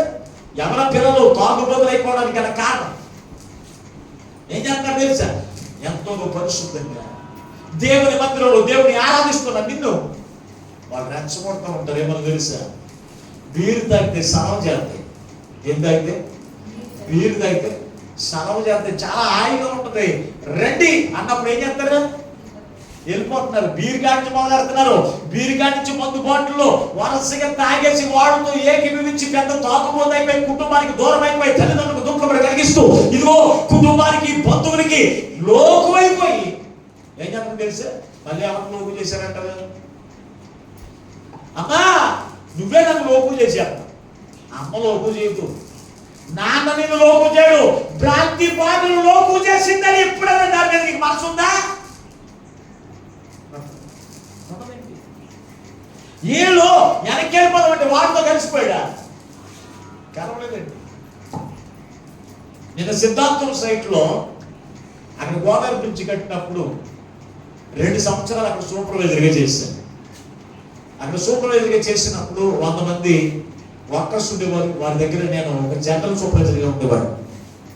ఒక లారీ టెప్పర్లకి బ్రేక్ డౌన్ రాయాలన్నా, ఏదన్నా ప్యాచ్లు పడినా బ్రేక్ డౌన్ రాస్తే ఒక గంటకు వచ్చి 2,000 రూపాయలు కట్ అవుతాయి. ఒక లారీకి వచ్చి ఒక గంట ఒక లారీ ఆగిందంటే 2,000 రూపాయలు కట్ అవుతుంది. ఆ టెప్పర్ వాటర్కి 10 లారీలు ఉండే, ఆ 10 లారీలు కూడా సైడ్లో పెట్టుకుని అది ఏం చేసామంటే ఒక లారీకి ఏదైనా ప్యాచ్ పడితే మా దగ్గర కొంచెం బతుకున్నాడు, సార్ మీరు అది బ్యాచ్ పడింది ఎప్పుడు ఎంచుకుని వచ్చారు మీరు కొనంతా బ్రేక్ డౌన్ రాయడం చూడండి అని చెప్పేసి అడిగేవారు. సరే ఫోన్లని వదిలేసేవాడు. వదిలేస్తే అది ఏం చేసేవాడు తెలుసా, ప్రతి నెల ఒక పక్కనేమో బీర్ బాటిళ్ళు, ఒక పక్కనేమో మందు బాటిళ్ళు, ఒక పక్కనేమో విందు, 3 పెట్టి ప్రతి నెల సూపర్వైజర్ అందరూ మన గ్యాంగేసేవాడు. అందులో జనరల్ సూపర్వైజర్ నేనే, ఇన్ఛార్జ్ తర్వాత నేనే బిల్ చేయాలి. అందులో జనరల్ అక్కడ సైట్ ఇన్ఛార్జ్ తర్వాత నేనే సూపర్వైజర్. అక్కడ బిల్ రాయాలన్నా నేనే చేయాలి. నేను బిల్లు అన్ని రాసి ఆయనతో సంతకం పెట్టితే ఆల్రెడీ బిల్లు వెళ్ళిపోతారు లారీ ఓనర్లకి. అందుకు నన్ను 2 సంవత్సరాలు బీర్ తాగించడానికి ప్రయత్నం చేశాను. 2 సంవత్సరాలు. ఆయన అంతమంది ప్రేరేపించారని ఏమైనా వెళ్ళాను అనుకుంటారా? ఇప్పటికి నాకు మందు వాసన పడుతున్నాను. దేవుని బిడ్డ ఎందుకు చెప్తున్నా తెలుసా, ప్రేరేపించే వాళ్ళు చాలా మంది ఉంటారు. పాపంలోకి నిన్ను లాగేయడానికి, దేవుని యొక్క మార్గమును విడిచిపెట్టి, దేవుని యొక్క ఆజ్ఞను విడిచిపెట్టి నిన్ను వెనక్కి లాగేసేటువంటి వారు చాలా మంది ఉంటారు. వారి మాటలు విని నువ్వు పాపంలోకి వెళితే నీ జీవితమే పతనమైపోతుంది. దేవుని బిడ్డ నువ్వు ఒక్కడిగా ఉన్నది నిలబడు. మన మందిరంలో యవనస్తుల్లో ఎవరున్నారు? విజయం ఒక్కడున్నాడు. నేను ఒక్కడే కదని చెప్పేసి అందరూ ఈదులంట తిరుగుతున్నారు, తాగుతూ తిరుగుతున్నారు, అనగా తిరుగుతున్నారు. తిరుగుతాడు విజయ్ యవనస్తుడు. నేను ఒక్కడే కదా అని కాలేబు అనుకోలేదు. కాలేబు అనుకోకుండా ఏం చేస్తాను తెలుసా, నేను ఒక్కడే పర్వాలేదు కానీ నేను దేవుని యొక్క మాట మీద ఉంటాను. నేను దేవుని యొక్క మాటలను ప్రకటించడానికి ఉంటానని చెప్పి అక్కడ దైవజనుడు మోషేకు అహరోనుకి పక్షముగా నిలబడింది. అతను తెలుసా, ఈ ఇద్దరు కూడా సాగిలిపడి వారికి నమస్కారం చేసి వారిని బతుకులాడుతుంటే వారు వెనకపోతే ఏమంటాడు తెలుసా కాలేబు, ఓ ప్రజలారా ఎక్కడికి వెళ్తున్నారు? ఎక్కడికి వెళ్తున్నారు? దేవుడు మనకు సిద్ధపరిచింది మామూలు విషయం కాదు. అది పాలు తేనెలు ప్రవహించు దేశము. ఆ దేశాన్ని వదిలి మీరు వెళ్ళడానికి వీలేదని వారు ఏం చేశారు తెలుసా, వారందరినీ కూడా వ్యతిరేకంగా ఉన్న వారిని కూడా వెళ్ళని కూడా నిలపగలిగిన వాడు ఎవరో తెలుసా? ఈ రోజున దేవుని యొక్క వాక్యానికి వ్యతిరేకంగా ఎంతమంది ఉంటారు? వారితో నువ్వు కలిసిపోవడానికి వీల్లేదు. నోవహు కాలంలో నోవహు ఒక్కడే నీతిమంతుడిగా ఉన్నాడు. మిగిలిన వాడు అందరూ నరకడం తెలుసా? దుర్మార్గులుగా, దుష్టులుగా, పాపిష్టులుగా ఉంటే వారితో కలిసిపోలేదండి. వారికి కూడా దేవుని మాటలు అందించిన వాడిగా నోవహు కూడా ఉన్నాడు. దేవుని బిడ్డలారా, ఆనాడు కాలేబు ఆ ప్రజలైన వారికి సత్యం గురించి, యేసుక్రీస్తుని గురించి సువార్త ఎలాగైతే ప్రకటించాడో, నోవహు కూడా అంతమంది వ్యతిరేక మంది ఉన్నారు. కానీ వాడితో కూడా నేను కూడా కలిసిపోతే సరిపోతుందిలే, నేనే ఆ పాటి అని అందరూ కలిసిపోలేదు. ఈరోజు చాలా మంది అలాగే కలిసిపోతారండి. అంతమంది చెడుగా ఉంటే, అంతమంది పాపిష్టి జీవితం కలిగి ఉంటే నేను ఒక్కడే పరిశుద్ధులుగా ఉండాలా? అందరూ అబద్ధాలు ఆడుతుంటే నేను ఒక్కడే అబద్ధం ఆడుకుంటూ ఉండాలా? అది నువ్వు కూడా ఏమైపోతావు? అబద్ధికురా అయిపోవడం కాదు. నీ పరిశుద్ధతను నీవు కాపాడుకుంటే పరలోక రాజ్యాన్ని చేర్చబడతావు. అంతేకాని ఐగుప్తు వంటి పాపమైతే పాపంలోనికి చెరలోకి వెళ్ళావా, నువ్వు ఎక్కడికి వెళ్ళావు తెలుసా? కనాను దేశంలోనికి స్వాతంత్రించుకుని పరిశుద్ధ గ్రంథంలో మీరు చదవగలిగితే, రాజులు 2వ గ్రంథం 18-32 వచ్చిందని మీరు చదవగలిగితే, అక్కడ అష్షూరు రాజు హిజ్కియా గురించి చక్కని మాట మాట్లాడుతున్నాడు. ఒకసారి చదవండి. రాజులు 2వ గ్రంథం 18-32 వచ్చిన. అటు పిమ్మట మీరు చావక బ్రతికినట్లు మేము వచ్చి మీ దేశం వంటి దేశమునకు, అనగా గోధుమలను ద్రాక్షారసమును గల దేశమునకు, ఆహారమును ద్రాక్ష చెట్లను గల దేశమునకును, ఒలివ తైలమును తేనెను గల దేశమునకును మిమ్మల్ని తీసుకుని పోవుదును. అచ్చట మీరు సుఖముగా ఉందురు. కావున యెహోవా మిమ్మల్ని విడిపించునని చెప్పి హిజ్కియా మీకు బోధించు మాటలు వినవద్దు. ఎవరు చెప్తున్నాడు? అష్షూరు రాజు చెప్తున్నాడు. అష్షూరు రాజు చెప్తున్నాడు ఏమని తెలుసా? మీరందరూ నాకు వచ్చి బానిసలు అయిపోండి, మీరందరూ వచ్చి నాకు బానిసలు అయిపోండి అని చెప్తే హిజ్కియా ఏమంటాడు తెలుసా? ఓ నా ప్రజలారా, అతనికి దాసునిగా ఉండడానికి దేవుడు మిమ్మల్ని విడిపించలేదు. దేవుడు పాలు తేనె ప్రవహించే దేశంలో మిమ్మల్ని వారసులుగా చేయడానికి ఇదిగో దేవుడు మిమ్మల్ని ఏర్పాటు చేసి మిమ్మల్ని విడిపిస్తే అష్షూరు అనేటువంటి సాతానుకి మీరు దోషులుగా ఉండొద్దు అని చెబుతూ ఉంటే ఈ మాటలో రిపీట్ చేస్తున్నాడు. నేను ప్రభు దగ్గరికి వెళ్ళి ఎవరు చెప్తున్నావు తెలుసా? అష్షూరు నాకు చెప్తున్నాడు ఏమో తెలుసా? ఇసుకే మాట మీరు నమ్మదు, ఇసుకే మాట ఏమైనా అబద్ధాలు. పాలు తేనె ప్రవహించే దేశంలోకి దేవుడు నడిపిస్తారన్న మాటలు అబద్ధం కాదండి. అతని మాటలు మీరు నమ్మొద్దంటే ఆ ప్రజలు ఎవరి మాటలు ఎవరు తెలుసా? ఇసుకే మాట మాత్రమే ప్రకటించండి. అష్షూరు రాజు అతనికి ఉన్నటువంటి సైన్యం వ్యతిరేకంగా ఉన్నా, ఇశ్రాయేలు ప్రజలు నమ్మమా వద్దా అనేటువంటి పరిస్థితిలో ఉన్నా దేవుని యొక్క మాటలు ప్రకటించకుండా హిజ్కియా లేడండి. హిజ్కియా అతను భయపడలేదు, రాజుకి భయపడకుండా ఏం చేస్తాడో తెలుసా? అందరూ వ్యతిరేకంగా ఉన్నా వారికి సువార్త ప్రకటిస్తే ఆ మాటలు చెప్పిన ఆలోచన చేసి హిజ్కియా పక్షంగా ఇశ్రాయేలు ప్రజలు నిలబడినప్పుడు దేవుడు వారి పక్షంగా యుద్ధం చేసి ఏం చేస్తాడో తెలుసా? అష్షూరు రాజుకి చేతుల నుంచి అష్షూరు రాజుని జయించగలిగిన వాడు లేడు. అయినప్పటికీ కూడా అతని చేతుల నుంచి సునాయాసంగా దేవుడు విడిపించాడు. నేను ఏం చేస్తాడు తెలుసా? దేవుడు సిద్ధపరిచిన ఆశీర్వాదకరమైన జీవితంలోకి వారసులుగా చేశాడు. ఈ రోజున దేవుడు పెట్టారా? నీకు ఎంతో వ్యతిరేకంగా ఉండాలని వారికి సువార్త ప్రకటించుకుంటూ ఉండొద్దు. అందరితో నువ్వు కలిసిపోవద్దు. వారి చేతులు పాపిస్తూ చెబుతూ వారి చేతులు పాపం జీవితాన్ని నువ్వు జీవించి దేవుడు నీ కొరకు సిద్ధపరిచిన విలువైన అందమైన పరమ రాజ్యాన్ని పోగొట్టుకోవద్దండి. ఈ కాలేబు కనాను దేశంలో చేరడానికి కనుక కారణం ఎంతమంది వ్యతిరేకస్తులు ఉన్నా సత్యమును గురించి సువార్త ప్రకటించకుండా లేదు. సత్యం వైపు నిలబడ్డాడు దేవుని బిడ్డ. ఈ రోజు నిశ్చుకున్నారు. ఎంతమంది నీకు వ్యతిరేకంగా ఉన్నా సత్యానికి నువ్వు నిలబడాలి. సత్యానికి నువ్వు సరెండర్ అయిపోకూడదు. సత్యానికి నువ్వు లోబడి ఉండాలి తప్ప అసత్యానికి, అబద్ధానికి, పాపానికి నువ్వు లోబడేటువంటి వారిగా ఉండదు. ఎంతో వెళ్ళిపోనామండి పాపిస్తూ జీవితంలోకి, మళ్ళీ వెనక్కి వెళ్ళిపోనామండి అన్య జీవితంలోకి. వారిని చూసి వీరిని చూసి నీవు వెళ్ళి నువ్వు నాశనం తీసుకోవడానికి ఒకవేళ వెళ్ళుంటారు ఏమైపోతుందో తెలుసా? వెళ్ళుంటారు మార్గం ఉందా? ఎందుకు లేదంటారు? ఇశ్రాయేలు ప్రజలు ఎక్కడికి వెళ్ళిపోతామన్నారు కదా, ఎక్కడికి వెళ్తారు? ఏమి వెళితే మళ్ళీ ఎర్రసముద్రం రెండిపోయావు తినకే వెళ్ళి ఎక్కడ పడాలేడా? ఎర్రసముద్రంలో పడాలి. ఎర్రసముద్రం దారి ఏమి లేదు, ఎక్కడికి దారి కనపడం.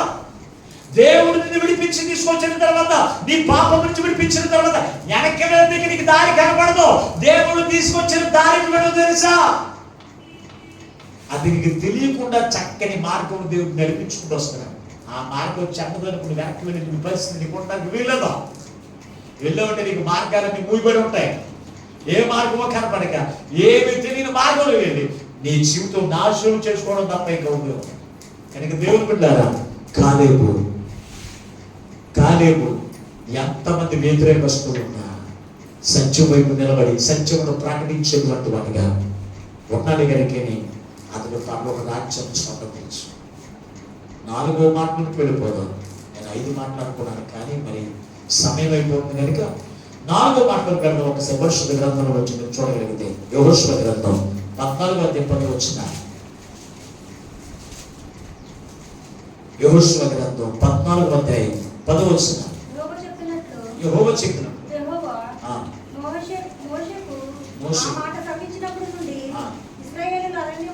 ఇశ్రాయేలు అరణ్యంలో ఈ 45 ఏండ్లు ఆయన నన్ను సజీవునిగా కాపాడి ఉన్నాడు. ఇదిగో నేను ఇప్పుడు 85 ఏండ్లు వాడను. మోషే నన్ను పంపినప్పుడు ఏ బలం ఉండను? నాకు ఎంత బలం ఉందో నేటికి నేను యుద్ధం చేయటకు నాకు అంతే బలం ఉంది. దేవునికి స్తోత్రం. 4వ మాట ఏంటి తెలుసా? విశ్వాసములో స్థిరముగా బలవంతుడిగా ఉన్నాడు. ఎలా ఉన్నాడు? విశ్వాసములో స్థిరముగా బలవంతుడిగా. అంటే అతడు 20వ సంవత్సరాన్ని విడిపించబడ్డాడు. ఎక్కడి నుంచి? ఐగుప్తు దేశంలో నుంచి 20వ సంవత్సరాన్ని విడిపించబడ్డాడు. ఆ సెల్ ఫోన్ చూసుకునేవాడు కంటే ఆ బైబిల్ ఇస్తున్నారు, తీసుకోండి. దేవునికి స్తోత్రం. హల్లెలూయా. ఏదేమైనప్పటికీ కూడా ఇక్కడ మరి చదివిన వాక్య భాగంలో చక్కని మాట ఐగుప్తులోంచి విడిపించబడిన తర్వాత అతనికి ఏ బలం ఉండునో, అంటే ఎప్పుడైతే దేవుళ్ళకి వచ్చినప్పుడు ఏ బలం అయితే కలిగి ఉన్నాడు, ఏ విశ్వాసం కలిగి ఉన్నాడు, మరలా 45వ సంవత్సరంలో మోషే పంపించినప్పుడు ఏ బలం ఉందో, 57వ సంవత్సరం కంటే 40 సంవత్సరాలు కూడా విశ్వాసంలో అతను బలహీనుడు అవ్వలేదు. ఈ రోజున దేవుని బిడ్డారా, దేవుళ్ళకి వచ్చినప్పుడు ఏమంటారు తెలుసా? నేను బలవంతుడిని, విశ్వాసంలో బలవంతుడు. ఒక ఆదివారం ప్రార్థన మాటలు, ఒక ఉపవాసకుడికి మాటలు దేవుళ్ళకి వచ్చినాం. ఓ సంవత్సరం అయిన తర్వాత మాట్లాడలేదు. ఓ సంవత్సరం అయిన తర్వాత ఉపవాసకుడిలో కనపడరు, ఆదివారం ఆరాధనలో కనపడరు. ఇదే బలం, ఇది ఈ బలం ఇది. ఎందుకు బలహీనలు అవుతున్నారు? విశ్వాసంలో ఎందుకు స్థిరంగా ఉండలేకపోతున్నారు అని మీరు ఆలోచన చేస్తే, ఈ యొక్క కాలేబు అతను 45వ సంవత్సరం నుంచి 80వ సంవత్సరానికి వచ్చినప్పటికీ అదే బలం ఉంది. అతను యుద్ధం చేయడానికి కానీ ఏది చెయ్యాలన్నా ఆ బలం తగ్గిపోకుండా ఉండాలి. కానీ కారణం తెలుసా? దేవుని సన్నిధి అనుభవాన్ని, దేవుని యొక్క మాటల యొక్క ప్రభావం అతనిలో ఉండబట్టి అది ఎవరు తెలుసా? విశ్వాసంలో బలంగా ఉన్నాడు. తొలగిపోలేదు దేవుని బిడ్డ. ఈ రోజు నా తొలగిపోవడానికి కొన్ని కారణాలు ఉన్నాయి. ఒకసారి పరిశుద్ధ గ్రంథంలో త్వరగా మీరు చదవగలిగితే కొలస్సీ పత్రిక 2వ అధ్యాయం 6 వచనం. అపోస్తలుడైన పౌలు కొలస్సీలకు రాసిన పత్రిక 2వ అధ్యాయం 6-7 వచనం. అపోస్తలుడైన పౌలు కొలస్సీలకు రాసిన పత్రిక 2వ అధ్యాయం 6 వచనం. కావున మీరు ప్రభువైన క్రీస్తు యేసు అంగీకరించిన విధముగా ఆయన యందు వేరు పారిన వారై ఇంటి వలె కట్టబడుచు, మీరు నేర్చుకున్న ప్రకారముగా విశ్వాసమును స్థిరపరచుచు, కొంత ఆస్తులు చెల్లించుట యందు విస్తరించుచు, ఆయన నుండి నడుచుకోండి. ఎవరి యందు? దేవుని యందు విశ్వాసమును మనం ఎలా ఉండాలట? స్థిరపరచబడిన వాడే. అమ్మ సత్యం. ఇక్కడ మీరు చదవగలిగిన వాక్యభాగంలో మీరు చూస్తే చాలా చక్కని మాట అండి. మనము దేవుని యందు, ఇక్కడ ఆ మాట కూడా మీరు రాశారు, ఆయన యందు వేరు పారిన వారై ఉండాలి. ఆయన యందు అంటే దేవుని యందు మనం ఎలా ఉండాలి? వేరు పారిన వారై ఉండాలి. దేవుళ్ళు మన వేరు ఉన్నప్పుడు కదులుతాయండి. దేవుళ్ళు మన వేరులు దేవుళ్ళు ఉన్నప్పుడు కదల్చబడతామా? అందుకే దావీదు భక్తుడు అంటాడు, నేను యెహోవా మందిరంలో నాటబడిన చెట్టు వలె ఉన్నాను అన్నాడు. పచ్చని ఒలివ మొక్క వలె ఉన్నాను అంటాడు. అంటే దావీదు దేవుని యొక్క వేరు పారిన వాడిగా ఉన్నాడు కనుక దేవునిలో స్థిరంగా ఉన్నాడు. దేవుని నుంచి తొలగిపోతాడు. ఈ రోజున మన వేరు దేవునిలో ఉండట్లేదు. ఎక్కడుంది? కొమ్మలు ఉంటాయి దేవుని మందిరం. ఏముంటాయి? కొమ్మలు ఉన్నాయి. వేలు ఎక్కడ ఉన్నాయి? లోపంలో. గాలి వేసినప్పుడు బయటికి వెళ్ళిపోతుంది. వేరు ఎక్కడ ఉంది? లోపం. కొమ్మలు మాత్రమే ఎక్కడున్నాయి? మందిరంలో ఉన్నాను అన్నట్టుగా, మందిరంలో ఉన్నట్టుగా. ఏరు ఎక్కడ ఉంది? చెట్టు లోకంలో ఉంది. లోకంలో వేరు పారిన వారు ఎక్కడ ఉంటారు? లోకంలోనే స్థిరంగా ఉంటారు. లోకంలో ఉన్న వాటికి స్థిరంగా ఉంటారు, దేవుళ్ళు స్థిరంగా ఉండలేరు. అందుకే ఈ రోజున ప్రభు మనతో మాట్లాడుతున్నాడు. కాలేబు దేవుల్లో వేరు పారిన వాడే ఉన్నాడు కనుక విశ్వాసమందు బలవంతుడిగా స్థిరమైన కదలని వాడిగా ఉన్నాడు దేవుని బిడ్డ. అతను దేవుళ్ళ బలం తగ్గిపోలేదు. యుద్ధము చేయడానికి కానీ ఏదైనా చేయడానికి నేను రెడీ. 85 సంవత్సరాలు తెలవడాడు. 85 సంవత్సరాలు వచ్చినాడు యుద్ధం చేయగలరా? 85 సంవత్సరాలు వచ్చినాడు పాటలు పాడగలరా? దేవుడు వేరు పారిన వాడిగా ఉన్నాడు కనుక ఒక్క దెబ్బ కూడా పాటలు పాడగల. దేవునికి స్తోత్రం. పాడతారా మీరు నాతో? ఎవరు వస్తుంది? పాట పాడమంటే పిల్లి పోతుంటే చూసా, పిల్లి పోతా మియా అంటదే. అసలు బాగా వినపడతాం. నేను ఆపి దేవునికి స్తోత్రం అంటే దగ్గర ఏ బలం లేదు, దైవ బలం లేదండి. దేవుని బిడ్డలారా, యవనస్తులారా, దేవుల్లో నువ్వు వినవకుండా దేవుని యొక్క మందిరంలో ఉంటే నీ గొంతుగా ఎలా ఉండదు తెలుసా? స్వరం మామూలుగా ఉండదు, మామూలుగా ఉండదు. నేను వివాహం అయిన తర్వాత నేను మామయ్య గారు దైవజనులు ఇస్రాయేల్ గారు మీటింగ్స్ పెడితే మీటింగ్స్కి నేను వచ్చాను. వస్తే ఆ పాస్టర్ గారు అడిగారు, నాకు ఇప్పటికీ నేను మర్చిపోను. ఆ పాస్టర్ గారికి పరిచయం చేశారు మా అల్లుడు గారు, పెద్ద అల్లుడు గారని మామయ్య గారు పరిచయం చేస్తే ఆయన ఒకటే మాట అన్నాడు, 50 పాటలు పాడతావా అని అడిగాడు దైవజుడు. పాడతానండి. ఎక్కడ బాత్రూంలో పాడతావా అంటే ఎప్పుడు ఆ 3 రోజుల్లో నేను ఒక పాట కూడా పాడలేదు అక్కడ. మరి పాటలు పాడతావంటే పాడతాను. ఎక్కడ పాడతావు? బాత్రూంలో పాడుకుంటావా? ఏమనలో వీళ్ళు అంతమంది ఎదుర్కొండా చేసేది నన్ను. సిగ్గుపడిపోయారు. ఎందుకంటే పాటలు పాడితే అందరితో కలిసి పాడితే అందరి స్వరం వేరేగా ఉంటుంది, నా స్వరం వేరేగా ఉంటుంది. చాలా అని కూడా నన్ను బాగా అందరిలో మామూలుగా అని కూడా అంతే అందరిలో కేకేస్తే కొన్ని ఊరు మూసుకొని వచ్చి కూడా మళ్ళీ 2 లైన్లు పడితే అని కూడా మళ్ళీ అని కూడా అందరూ. ఎందుకు నేను మాట చెప్తున్నానంటే కళ్ళంట నీళ్లు పెట్టుకుని పాటలు పాడుతూ ఉండేవాడిని. ఎలాగన్నారు కదా, మళ్ళీ వారు మానేసి ఉంటున్నారా ప్రార్థన మామూలు దేవుడు పెట్టారు. అప్పుడు విడిచిపెట్టను దేవుణ్ణి నేను ఎప్పుడు విడిచిపెట్టకూడదని అనుకున్నాను. దేవుల్లో నా వేరు పారిన వారికి ఉన్నాడు కనుక నేను అనుకున్నాను తెలుసా. అప్పుడు ఏ బలముతో అయితే నేను దేవుని సేవలోకి ఇప్పుడు వచ్చి నేను 18 సంవత్సరాలైంది. నేను దేవుల్లోకి వచ్చినప్పుడు ఏ బలముతో పాటలు పాడాను అదే బలముతో పాటలు పాడతాను, అదే బలముతో వాక్యములు కూడా నేను ప్రకటిస్తాను. కానీ నా విశ్వాసంలో నేను మాత్రం బలహీనుడు కాలేదు. దేవునికి స్తోత్రం. ఈ రోజున మాట్లాడుకుందాం. ఫస్ట్ గా వస్తారు పాటలు పాడినప్పుడు మైక్ తీసుకుని పాటలు పాడతానికి చాలా సరదాగా ఉంటుంది, చాలా ఆనందంగా ఉంటుంది. పాట పాడినప్పుడు నేను కనుక పాట పాడని నేను ఆనందిస్తాను. కొన్ని రోజులైన తర్వాత పాటలు పాడతానికి నువ్వు రావాలి. ఎప్పుడు కూడా ఎక్కడ ఉంటుంది నీ వేరు? లోకం ఉంటుంది. గాలి ఎత్తేనే వస్తాం మందిరానికి. ఏ గాలి? ఏ పనులు ఏమైనా గాలి ఎత్తేనే మందిరం రావడం కాదు. వేరు ఎక్కడ పారినారో తెలుసా? వేరు పారిన వారే ఉండాలి. దేవుడు స్థిరంగా ఉండకుండా ఉండడానికి చాలా స్పష్టంగా ఇంకా వాక్యం మీకు క్లుప్తంగా వెళ్ళిపోతాం. చూడండి ఒకసారి. పేతురు రాసిన 2వ పత్రిక 3వ అధ్యాయం 17వ వచనం. పేతురు రాసిన 2వ పత్రిక 3వ అధ్యాయం 17వ వచనం. పేతురు రాసిన 2వ పత్రిక 3వ అధ్యాయం 17వ వచనం. ప్రియులారా తెలుసుకొని ఉన్నారు మీరు నీతి విరోధులు తప్పు వలన తొలగింపబడి మీకు కలిగిన స్థిరమైన మనసును విడిచి పడిపోకుండా కాచుకొని ఉండండి. దేని వల్ల? తప్పుడు బోధ వల్ల పడిపో. కొంతమంది తప్పుడు బోధ ఏంటి? ఓ నా బిడ్డలారా, బాధలో ఉన్నవా, దుఃఖంలో ఉన్నవా, రెడీ అంటే ఏం చేస్తా? ఇక్కడ ఆలేసి అక్కడికి వెళ్తా.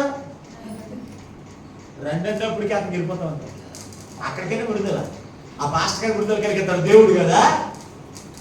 నువ్వు దేవుళ్ళ వేరు పారిన వారిగా ఉండాలి, మనుషుల్లో కాదు. కొంతమంది మనుషుల్లో వేరు పారిన వారే ఉండాలి.